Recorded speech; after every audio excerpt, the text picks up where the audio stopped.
तो due to कुछ reasons lecture नहीं हो पाया, लेकिन आप लोग, मैं उम्मीद करता हूँ, याद करते रहे होंगे, पढ़ते रहे होंगे, ठीक है, और साथ साथ प्रिपेयर करते रहे होंगे चीज़ों को। तो हम लोग 8 चैप्टर्स अपनी रिसर्च के कर चुके हैं, जो कि पब्लिक सर्विस कमीशन के लिहाज से इम्पोर्टेंट थे। आज जो हम चैप्टर स्टार्ट करने वाले हैं वो 9th चैप्टर है, और ये 9th चैप्टर जो है हम लोग स्टार्ट करते हैं, क्योंकि पहले काफ़ी लेट हो गई है। तो मैं स्क्रीन शेयर की आप लोगों के साथ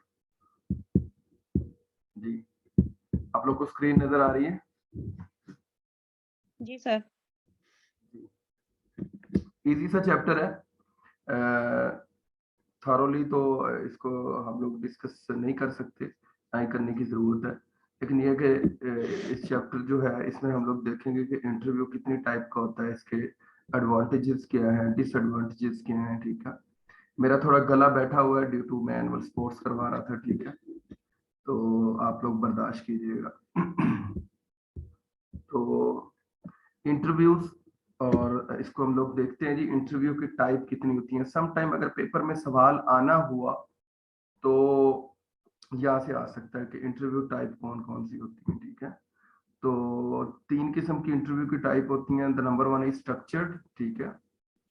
और स्ट्रक्चर्ड वो होता है कि आपके पास पहले से ही रिटन हालत में सवाल लिखे होते हैं, और उन सवालात की को देखते हुए आप किसी का इंटरव्यू करते हैं। यानी आप पहले से सवाल तैयार करके चले जाएं, ठीक है, और उसका इंटरव्यू आप जब करेंगे तो सैंपल का, ठीक है, तो वो स्ट्रक्चर्ड इंटरव्यू होगा। और सेमी स्ट्रक्चर्ड क्या है, इजी है ये भी। Some structure opportunity to develop information, ठीक है। इसमें इस तरह के क्वेश्चंस होंगे, सेमी स्ट्रक्चर्ड में इस तरह के क्वेश्चंस होंगे कि आप उससे सवाल करेंगे अपने सैंपल से, ठीक है, और उस क्वेश्चन की बुनियाद पे आप कुछ इंफॉर्मेशन कलेक्ट करने की कोशिश करेंगे, ठीक है। एक तो ये है कि आप सिंपली एक क्वेश्चन करते हैं और आपको उसका जो है वो आंसर मिल जाता है, लेकिन उस आंसर में कोई खास इंफॉर्मेशन नहीं होती। लेकिन आप अगर इस तरह का क्वेश्चन करें कि जिसमें खास इंफॉर्मेशन मिले आपको, ठीक है, आप कोई बात फर्ज करें, आप पूछ लेते हैं, एक क्वेश्चन है आपका कि 1947 में जब पाकिस्तान और इंडिया सब कॉन्टिनेंट जो है ये इन्होंने आज़ादी हासिल की, ठीक है, तो उस वक्त क्या सूरत हाल थी लोगों की, ठीक है।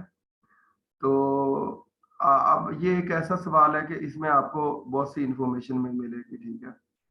और अगर इस तरह के क्वेश्चन हो जिनमें इंफॉर्मेशन मिले आपको, ठीक है, और इस तरह से स्ट्रक्चर्ड किए गए हो कि आपको इंफॉर्मेशन गैदर करने का मौका मिले, तो इन्हें सेमी स्ट्रक्चर्ड इंटरव्यू से बोलते हैं।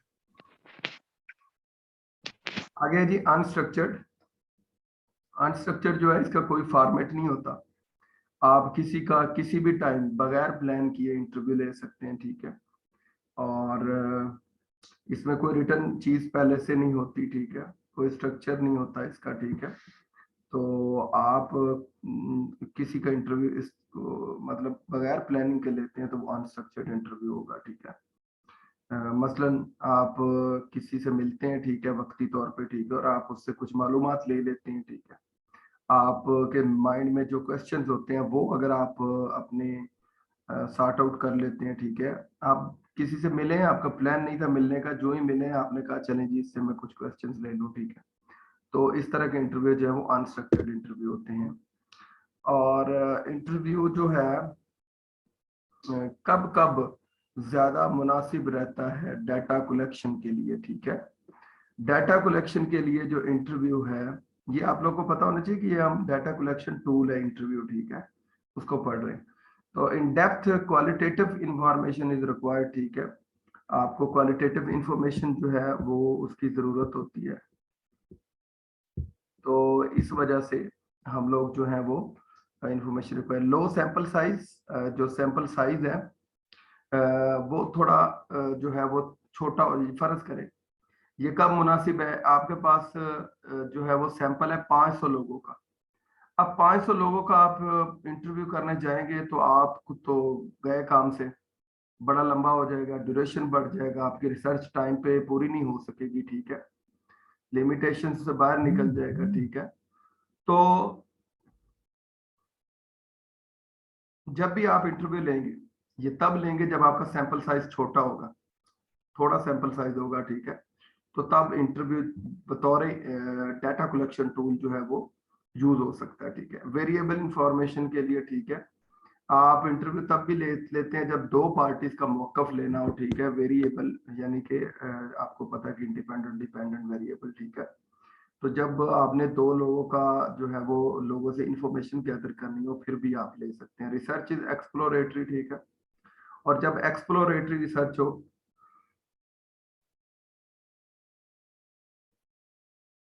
सॉरी, एक्सप्लोरेटरी रिसर्च हो, एक्सप्लोरेटरी से मुराद ये है कि ऐसी रिसर्च जिसमें आप नई चीज, हमने टाइप्स ऑफ रिसर्च पढ़ी थी, ठीक है, जिसमें आप नई चीज जो है वो देना चाहें, ठीक है, कुछ नया करना चाहें, ठीक है, अपनी रिसर्च में, ठीक है। तो तब भी आप इंटरव्यू कर सकते हैं। इंफॉर्मेशन चेंजेस ओवर टाइम, ठीक है। और इस तरह ऐसी जगह जहाँ पे इंफॉर्मेशन 2 महीने के बाद, महीने के बाद चेंज होती रहे, ठीक है, आप तब भी इस डाटा कलेक्शन टूल इंटरव्यू का सहारा ले सकते हैं, ठीक है। इंफॉर्मेशन इज कम्प्लेक्स, ठीक है। जब इंफॉर्मेशन कम्प्लेक्स हो, उसको समझना मुश्किल हो, ठीक है, तो आप बंदे के पास बैठेंगे फेस टू फेस, ठीक है, क्योंकि इंटरव्यू फेस टू फेस आपने करना है, ठीक। तो क्या होगा कि आपको जो कम्प्लेक्शन है आप लोगों की, ठीक है, वो क्या हो जाएगी, दूर हो जाएगी। एडवांटेज इसके क्या है जी, फ्लेक्सिबिलिटी होती है इसमें, ठीक है। Specially with younger less educated extra, कोई भी किसी भी किस्म का सैंपल साइज है आपके पास, चाहे वो एजुकेटेड है नहीं है, ठीक है, थोड़ा है, तो आप उससे जब डायरेक्ट मिलते हैं, आप अपने क्वेश्चन उसके आगे थ्रो करते हैं, तो आपको रिक्वायर्ड जो है वो चीजें मिल जाती हैं। एक तो इसका ये एडवांटेज, दूसरा ट्रस्ट है, क्योंकि आप फेस टू फेस ये इंटरव्यू करते हैं, तो आपका ट्रस्ट जो है वो बना रहता है। मोर इंसाइटफुल, ठीक है। और ज्यादा जो है वो इंसाइटफुल है। इंसाइटफुल से मुराद ये है कि आप ट्रस्टी कह सकते हैं, ठीक है, क्लियर कह सकते हैं, ठीक है। Sense of time and history, ठीक है। और टाइम और हिस्ट्री जो है वो दोनों चीजें यानी कि आपकी इसमें सॉर्ट आउट हो जाती हैं, ठीक है। और develop useful information as it emerges, ठीक है। और यूजफुल इंफॉर्मेशन आपको मिल जाती है किसी भी चीज के बारे में जो कि ट्रस्ट जिस पे आपको होता है। Can change format if required, ठीक है, आप अपना फॉर्मेट भी चेंज कर सकते हैं जब भी आपको लगे कि मुझे स्ट्रक्चर्ड अनस्ट्रक्चर्ड या सेमी स्ट्रक्चर्ड इंटरव्यू करना है, आप उसको चेंज कर सकते हैं वक्ती तौर पे फौरी, अपने यानी क्वेश्चन से क्वेश्चन निकाल सकते हैं, ठीक है।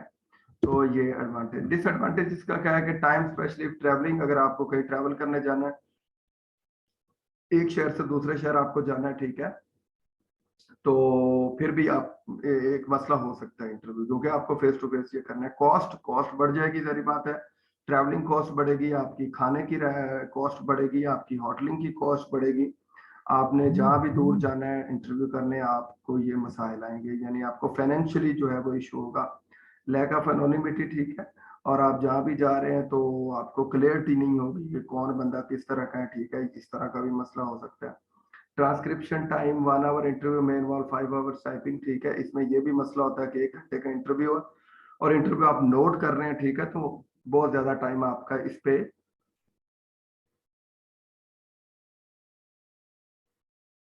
कंज्यूम हो जाना है। पोटेंशियल बाइस, ठीक है, पोटेंशियल बाइस यानी कि सम टाइम बाइस्ड भी हो सकता है, जैसा कि आप किसी को पहले ही बता दें कि मेरे इन सवालों के जवाब आपने ये देने हैं, ठीक है, तो ये थोड़ा सा इशू इसका, ये डिसएडवांटेज इसका।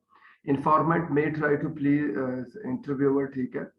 और इसमें ये भी मसला हो सकता है कि जो इंफॉर्मेशन लेने वाला बंदा है, ठीक है, वो इंटरव्यूअर से जो है वो क्या करे, उसको उसकी खुशी जो है वो देखते हुए उससे उसकी मर्जी के क्वेश्चंस करे, ठीक है। तो डिसएडवांटेज है। Informant may hesitate to say anything that shows them negatively, ठीक है, ये भी हो सकता है कि कोई ऐसा सवाल जो आगे आपका इंटरव्यूअर बैठा है उससे लेना है आपने, उसकी शान के खिलाफ हो, कोई इस तरह की चीज हो जो उसे ठीक नागवार गुजरती है उसको, ठीक है, तो फिर भी ये मसला हो सकता है। तो ये भी एक इसका डिसएडवांटेज है। और फोकस ग्रुप ये है कि आप नंबर ऑफ पीपल 5 से 12 लोगों का आप इंटरव्यू ले सकते हैं, ठीक है, at a time. Facilitate discussion between people, लोगों के दरमियान आप डिस्कशन भी करवा सकते हैं। Subject interact with each other, ठीक है, एक ही सब्जेक्ट हो और 10-12 लोग उसका इंटरव्यू दे रहे हो, तो ये भी हो सकता है। Ensure it is not dominated by 1 और 2, आपने इंटरव्यू लेते हुए इस बात का ख्याल रखना है कि फर्ज करे 10-12 आपके पास लोग बैठे हैं, तो ऐसा नहीं होना चाहिए कि एक दो बंदे ही सवालों के जवाब दिए जा रहे हैं, बाकी चुप करके बैठे हैं। आपने सबको इन्वॉल्व करना होता है, जिस तरह आप लोग अक्सर टीवी पे देखते हैं, ठीक है। सबको जो एक इंटरव्यू लेने वाला है वो इन्वॉल्व करके रखता है। और इसमें यह है कि दो जनरल टाइप्स इसमें यूज होती हैं ऑब्जर्वेशन में। पार्टिसिपेशन ऑब्जर्वेशन है, आप ऑब्जर्व फुली इन्वॉल्व, ठीक है। आपकी ऑब्जर्वेशन, जब एक बंदा आपके क्वेश्चंस के आंसर्स दे रहा होता है, ठीक है, तो जो आप हैं वो उसको ऑब्जर्व कर रहे होते हैं, ठीक है। कि वो बहुत सारी चीजें ऑब्जर्व करने से आपको पता चल जाती हैं कि ये राइट है या फॉल्स है, ठीक है। Take part in what is being studied, mystery shopper, ठीक है। नॉन पार्टिसिपेंट ऑब्जर्वेशन क्या, नो इन्वॉल्वमेंट एट ऑल, और इसमें कोई इन्वॉल्वमेंट नहीं होती, काउंटिंग यूजेस ऑफ फैसिलिटी, ठीक है। और इसमें ये होता है कि नॉन पार्टिसिपेंट्स, अगर आप पार्टिसिपेंट्स नहीं है आपके पास मौजूद, ठीक है, तो फिर तो जहरी बात है आपकी इन्वॉल्वमेंट ही नहीं होगी, ठीक है। तो इस तरह जो है वो दो ऑब्जर्वेशन की जो है वो टाइप्स इसमें यूज हो रही हैं। और इसके भी एडवांटेज, आप ऑब्जर्वेशन क्या, डायरेक्टनेस, ठीक है, take place in natural setting, आप कहीं भी बैठ के आप मुशाहिदा कर सकते हैं इंटरव्यू लेने वाले का, ठीक है। Identify feature not apparent to subject, और इसके साथ identify features that subject may be unwilling to disclose, यानी इनको याद करने की वैसे जरूरत नहीं है। जो याद करने वाली चीज है वो है जी इंटरव्यू। जो इंटरव्यू है उसकी टाइप्स, और उसके बाद इंटरव्यू जो है वो मुनासिब जो है वो कब कब होता है, ठीक है, और एडवांटेज और डिसएडवांटेज, तो ये मैं एडिट करके भेज दूंगा, ये सिर्फ यही वाली। और अभी आप लोग को क्वेश्चन है तो कर सकते हैं। आज असल में बहुत ज्यादा थका हुआ हूँ, ठीक है, तो मुझे आप बर्दाश्त भी कीजिएगा, ठीक है। तो आप क्वेश्चन कर सकते हैं इसमें से।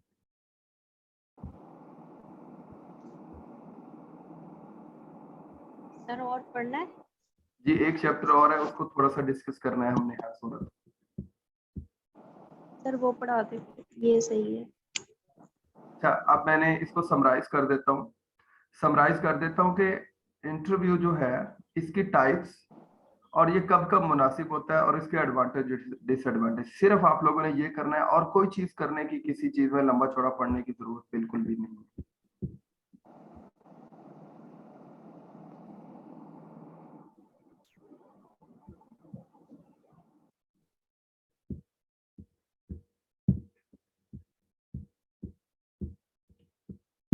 जी नेक्स्ट हमारा जो है, अभी डाटा कलेक्शन हमने कर लिया, ठीक है। डाटा कलेक्शन करने के बाद हम लोग आएंगे, डाटा हमारे पास आ जाएगा, उस डाटा को हम लोगों ने एनालिसिस करना है, ठीक है।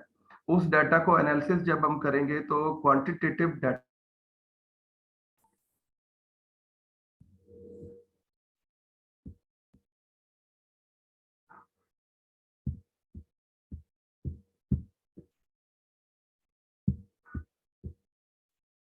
जी मेरी आवाज आ रही है आप लोगों तक?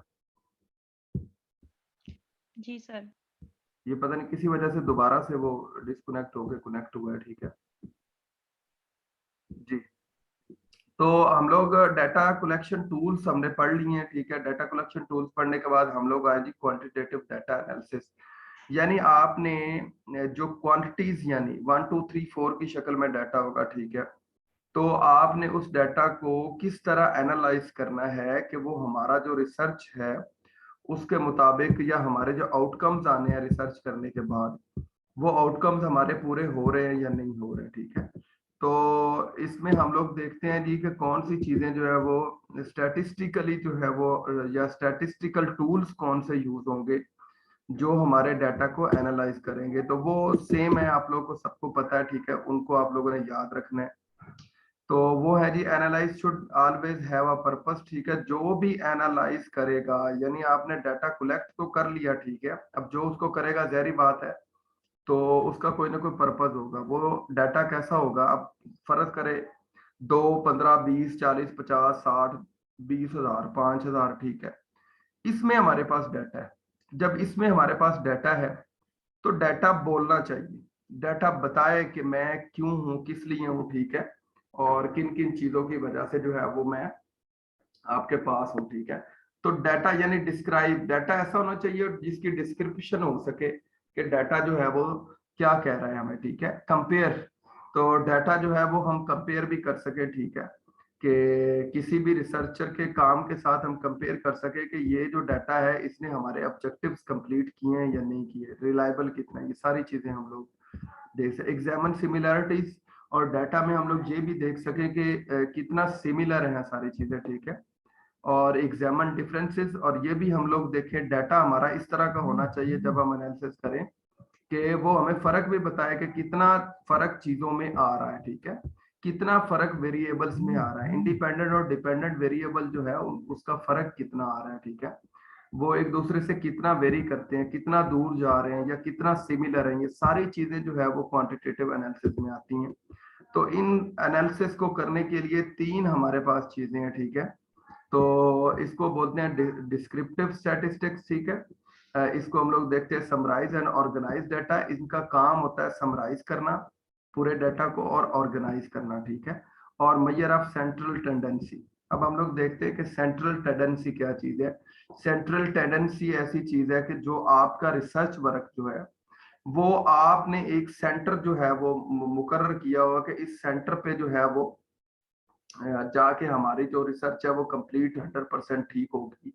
लेकिन अगर आपकी रिसर्च उस सेंटर से इस तरफ जा रही है, इस तरफ जा रही है, ठीक है, तो कितनी जा रही है, कितनी जानी चाहिए, कितनी नहीं जानी चाहिए, ठीक है, तो इसको बोलते हैं सेंट्रल टेंडेंसी। और सेंट्रल टेंडेंसी को मेजर करने के लिए मीन, मॉड एंड मीडियन, ये तीन स्टैट के जो है वो टूल्स यूज होते हैं, ठीक है। मीन का मतलब होता है average some of scores, number of scores, ठीक है। एवरेज जब आपने निकालनी हो, ठीक है, किसी चीज के बारे में बताना हो, कोई फर्ज करे एक प्लेयर है वो 200 रन 40 बालों पे करता है, ठीक है, तो उसकी एवरेज हम निकालेंगे कि उसकी एवरेज कितनी बनेगी। एक प्लेयर है 100 बालों पे 100 रन करता है, तो इसमें उसकी 100 एवरेज है।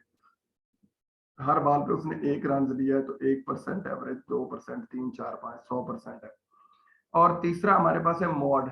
मोस्ट कॉमन वैल्यू हम लोगों ने लेनी है, टिपिकल वैल्यू लेनी है, यानी कि हम लोग देखेंगे कि एक प्लेयर है, उसने पहली बाल पे 2 लगाया, फिर उसने सिंगल लिया है, फिर उसने 3 रन बनाया, फिर उसने 6 रन बनाया, फिर 4 रन बनाए, फिर 22 मतलब उसने फिर 2 बनाया, फिर 3 बनाया, फिर चौका लगाया, फिर छक्का लगाया, फिर सिंगल लिया, तो उसने 100 किया है इस तरह स्कोर को मिला के। तो हम देखेंगे कि उसने सबसे ज्यादा कौन से रन लिए हैं।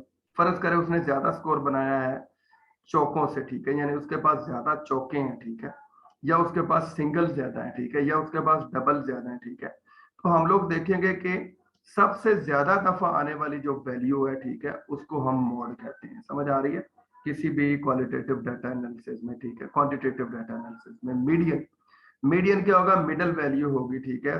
फर्ज करें उसने 50 बनाई, ठीक है, क्या बनाई है, 50 बनाई है, तो 50 उसने जब बनाई है, ठीक है, तो उसके कितने चौके थे, कितने छिक्के थे, या 100, उस 100 बनाया, ठीक है, सॉरी 100 बनाया और 50 पे उसके कितने चौके छिक्के थे, ठीक है। इस तरह हम लोग एक मिडल वैल्यू जो है वो जब ढूंढते हैं तो इसको मीडियन बोलते हैं। तो इसमें सबसे पहले हमारे पास एक फ्रीक्वेंसी होती है, ठीक है। फ्रीक्वेंसी ये होती है कि कितनी दफा कितने टाइम, यानी पहला स्कोर उसने बनाया 5 बालों बाद उसने दूसरा स्कोर बनाया, या उसने पहला स्कोर बनाया अगली बाल के बाद ही दूसरा स्कोर बना लिया, ठीक है। तो 1 सेकंड के अंदर इसको, वैसे तो इसका फार्मूला 1/t होता है फ्रीक्वेंसी का, ठीक है, यानी 1/टाइम, ठीक है, कि कितने टाइम में कितनी दफा चीज एक जगह से गुजरी है, ठीक है। तो फ्रीक्वेंसी को हम लोग देखेंगे, उस फ्रीक्वेंसी से ही हमें पता चलेगा कि इसका मीन क्या है, मीडियन क्या है और मोड क्या है, ठीक है। हम ग्राफ भी यूज कर सकते हैं अपने, जब हम मीन मीडियम मोड निकाल लेंगे, ठीक है, तो ग्राफ भी निकाल सकते हैं हम लोग, बना सकते हैं चार्ट्स भी बना सकते हैं, ठीक है, अपने डाटा को शो करने के लिए, क्योंकि दो वेरिएबल्स होंगे हमारे पास, एक इंडिपेंडेंट एक डिपेंडेंट, ठीक है। तो हम लोग देखेंगे कि फर्ज करें हमने एवरेज निकालनी है, तो एवरेज में हम लोग देखेंगे कि एक बैट्समैन है, उसने रन्स और स्कोर्स, ये दो वेरिएबल हैं, रन्स और बॉल्स, रन्स और बॉल्स दो वेरिएबल हैं, ठीक है। तो एवरेज हम देखेंगे कि दोनों के दरमियान क्या ताल्लुक रहा है, ठीक है, कितनी बालों पे कितने रन्स हैं, ठीक है। तो आप इसको, आपने देखा होगा क्रिकेट के मैच में कि इस तरह जो है वो जो डाटा होता है क्वांटिटेटिव, वो ग्राफ की शक्ल में शो हो रहा होता है, ठीक है। और उससे हमें पता चल जाता है कि किस प्लेयर ने कितने रन बनाए हैं, ठीक है। और चार्ट्स जो है वो चार्ट्स में आप लोग देखें तो हम देखते हैं कि ग्राउंड के किस साइड पे कितने रन बनाए हैं, वो भी आप लोग देखें तो इस तरह उन्होंने निशान लगाए होते हैं सिंगल डबल ट्रिपल के, ठीक है। अच्छा, एक तो ये चीज आप लोगों ने याद करनी है, ठीक है, सिर्फ ओनली सिंपल इतनी। लेकिन जो पेपर में क्वेश्चन ज्यादातर आया है अभी तक, उसको अभी मैं आप लोगों को बता देता हूँ, वो है कोरिलेशन।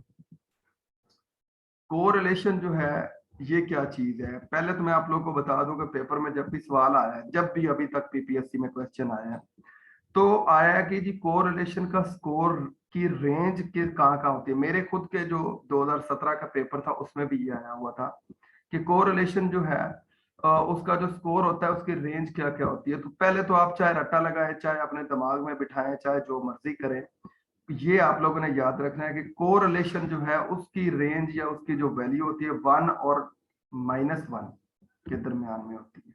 1 होगी या -1 होगी या 0 होगी, ये मैं बार बार बता रहा हूँ। कोरिलेशन जो है उसकी वैल्यू या 1 होगी या -1 होगी या 0 होगी। अब मैं बताता हूँ, ये अभी इसको पढ़ने से पहले मैं बता दूं कोरिलेशन है क्या। कोरिलेशन असल में दो जो वेरिएबल्स हैं उनके दरमियान फर्क है, उनके दरमियान फर्क मेजर करने का एक पैमाना है, ठीक है। फर्ज करें ये एक वेरिएबल ये है, आप लोग को अगर मेरा एरो नजर आ रहा है, और एक वेरिएबल ये है, ये दो वेरिएबल्स हैं, ठीक है। इसी तरह एक वेरिएबल ये है और एक वेरिएबल ये है, सेम इस तरह ये। अब जो पहला हमें शो करवा रहा है, ठीक है, R1 स्ट्रॉन्ग पॉजिटिव कोरिलेशन, यानी ये और ये दोनों एग्री हैं, फुली एग्री हैं, ठीक है। इट मीन के इस वेरिएबल का इस वेरिएबल के साथ बड़ा पॉजिटिव कोरिलेशन है, ठीक है। इट मीन के दोनों 50-50% एक दूसरे की बात मान के टोटल 100 हो जाता है। तो इसका मतलब है यहाँ से सेंटर से हम एरो खींचेंगे, ठीक है। और दूसरा है स्ट्रॉन्ग नेगेटिव कोरिलेशन, -1 का मतलब होता है स्ट्रॉन्ग नेगेटिव कोरिलेशन, दोनों का आपस में कोई ताल्लुक नहीं है, बिल्कुल कहीं भी कोई ताल्लुक नहीं है। तो उसके लिए ग्राफ की शक्ल कुछ इस तरह की होगी, ठीक है। ये दोनों जो है आपस में एंड टू एंड क्या होंगे, जाके मिलेंगे। और इसके साथ अगर 0 आ जाए, कोरिलेशन जो है उसके साथ क्या आ जाए, 0 आ जाए। 0 का मतलब है नो कोरिलेशन, सॉरी, -1 का मतलब है स्ट्रॉन्ग नेगेटिव कोरिलेशन, यानी एक दूसरे को अपोज करेंगे, एक दूसरे के बिल्कुल डिफरेंट काम होगा उनका, ठीक है। रिलेशन तो है लेकिन एक दूसरे की मुखालफत वो कर रहे हैं, ठीक है, मुखालफत कर रहे हैं। तो ये नेगेटिव कोरिलेशन था -1, और 0 का मतलब होगा कि दोनों के दरमियान कोई किसी तरह का रिलेशन है ही नहीं। ये देखिए, ये उसने फर्ज करे ये एक हमारे पास वेरिएबल है, ठीक है, तो उसने बिल्कुल सीधी लाइन लगा दी है इसके पैरेलल। इसका मतलब है इस वाले का कोई ताल्लुक नहीं है। अगर ये लाइन टेढ़ी मेढ़ी होती ऊपर नीचे, जिस तरह ये ऊपर नीचे, ये दोनों का फर्क शो कर रही है, दोनों का आपस में रिलेशन शो कर रही है। लेकिन अगर ये सीधी लाइन है, इट मीन ये इसको शो कर रही है, सिर्फ इस वेरिएबल को, दूसरे वेरिएबल को ये शो ही नहीं कर रही, यानी नो कोरिलेशन, कोई कोरिलेशन नहीं है। अब आ जाए इसको हम हल्का सा डिस्कस करते हैं। टेस्ट ऑफ एसोसिएशन में कोरिलेशन हम लोग देखते हैं। इसमें यह है कि correlation investigate the relationship between two variable consisting of interval और रेशियो डाटा, ठीक है। याद रख लें, कोरिलेशन इन्वेस्टिगेट करता है दो वेरिएबल्स के दरमियान रिलेशन, ठीक है, का कौन सा डाटा हो, इंटरवल या रेशियो। हमने पीछे स्केल पढ़े थे, ठीक है, नॉमिनल, ऑर्डिनल, इंटरवल और रेशियो, 4 स्केल पढ़े थे। उन चारों में से जो इंटरवल और रेशियो स्केल है उसकी वो बात कर रहा है कि अगर उसमें डाटा होगा तो फिर हम variable. Correlation can indicate whether there is a relationship between the two variable, क्या दो वेरिएबल्स के दरमियान रिलेशन है, the direction of the relationship but it is positive और नेगेटिव, एंड द स्ट्रेंथ और मैग्नीट्यूड ऑफ द रिलेशनशिप। यानी वही बात जो मैंने अभी आप लोगों को बताई है कि ये क्या करेगा, या तो स्ट्रॉन्ग पॉजिटिव रिलेशन 1 होगा, -1 स्ट्रॉन्ग नेगेटिव रिलेशन, या 0 शो कराएगा कि कोई रिलेशन नहीं। Strong correlation does not necessarily mean a relationship, ठीक है। स्ट्रॉन्ग कोरिलेशन जो होता है वो जो है वो नेसेसरीली मीन अ रिलेशनशिप, इसका मतलब ये नहीं होता कि उनका हर सूरत रिलेशनशिप है ही है। मतलब स्ट्रॉन्ग कोरिलेशन है, एक दूसरे के साथ चल रहे हैं, ठीक है, किसी भी टाइम जो है वो नेगेटिव कोरिलेशन में जा सकते हैं, ठीक है। Lectures attended positively correlates with the final grade. फर्ज करें उसने एक एग्जांपल दी है कि आप ज्यादा लेक्चर्स अगर अटेंड करेंगे, ठीक है, पॉजिटिवली, जो है वो ज्यादा लेक्चर्स आप अटेंड करेंगे तो आपके नंबर्स भी अच्छे आएंगे, ठीक है। Final grade correlates with final, यानी अच्छा, इससे भी दूसरी एग्जांपल दी है, जिस तरह यूनिवर्सिटीज में अगर हम लोग हमारा 80% हमारे लेक्चर्स या 75% होंगे तो हमारा फाइनल एग्जाम में हमें बैठने देंगे, ठीक है। यानी कि लेक्चर्स जो है वो किसके साथ रिलेट कर रहे हैं, फाइनल ग्रेड्स के साथ, ठीक है। और इनका पॉजिटिवली स्ट्रॉन्ग रिलेशन है, नहीं तो उन्होंने हमें बैठने नहीं देना। सो पॉजिटिवली स्ट्रॉन्ग रिलेशन हो गया। May be more lectures attended is equal to more interest, and more interest का मतलब है higher grades and spuriousness relationship, ठीक है। अब मतलब वही हुआ जो मैं पहले बता रहा था कि जितने ज्यादा लेक्चर्स वो लेगा उसकी इंटरेस्ट उतनी बढ़ती जाएगी, ठीक है। और जितनी ज्यादा इंटरेस्ट होगी तो उसके ग्रेड भी क्या हो जाएंगे, अच्छे हो जाएंगे, ठीक है। और आज के लिए इतना ही काफी है। कल इंशाल्लाह हम लोग पढ़ेंगे एनोवा टेस्ट, टी टेस्ट, ठीक है, और पेड सैंपल टेस्ट, और इस तरह जो है वो Mann Whitney test, Wilcoxon test, ब्रुक्सल टेस्ट, ठीक है। ये टेस्ट पढ़ेंगे हल्के हल्के आप लोगों ने, इनका कॉन्सेप्ट आप लोगों को मैं बताऊंगा, ठीक है। मजीद इनको ज्यादा पढ़ने की जरूरत नहीं है, ठीक है, क्योंकि ये सारा प्रैक्टिकली रिलेट करती हैं बहुत सारी चीजें जब आप रिसर्च पढ़ रहे होते हैं। लेकिन आप लोग को सिर्फ ओवरव्यू आना चाहिए, और क्वेश्चंस ओवरव्यू से ही आते हैं। जी आप लोग क्वेश्चन कर सकते हैं अभी।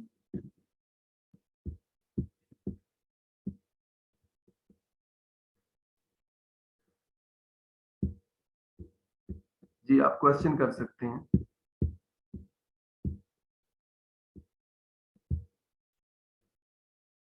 अच्छा जी, मैं किसी बुक से लेक्चर नहीं दे रहा भाई, मैं कोई बुक से लेक्चर्स नहीं दे रहा। ये लेक्चर्स जो हैं ये एज इट इज, इसमें मैंने कुछ चेंजेस की हुई हैं, ठीक है। ये खास तौर पर रिसर्च वाले, बाकी तो सारा कुछ मैंने खुद बनाया हुआ है, ठीक है।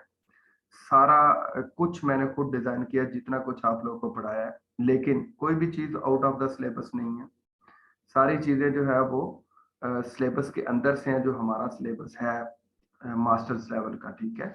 और ये वाली भी मास्टर्स लेवल के अंदर से ही है। इसमें बहुत सारी चीजें मैंने खुद ऐड की, और बहुत सारी चीजें ये हमें यूनिवर्सिटी में पढ़ाई गई थी, ये वाली सारी स्लाइड्स खास तौर पर रिसर्च की, ये वाली, ठीक है। रिसर्च की, सिर्फ रिसर्च के सब्जेक्ट की बात कर रहा हूँ। तो इस इनमें भी मैं कुछ चीजें चेंज करता हूँ, जैसे कल वाला, आज वाला लेक्चर तो वेरी सिंपल था, कुछ चीज चेंज करने की जरूरत नहीं, ठीक है।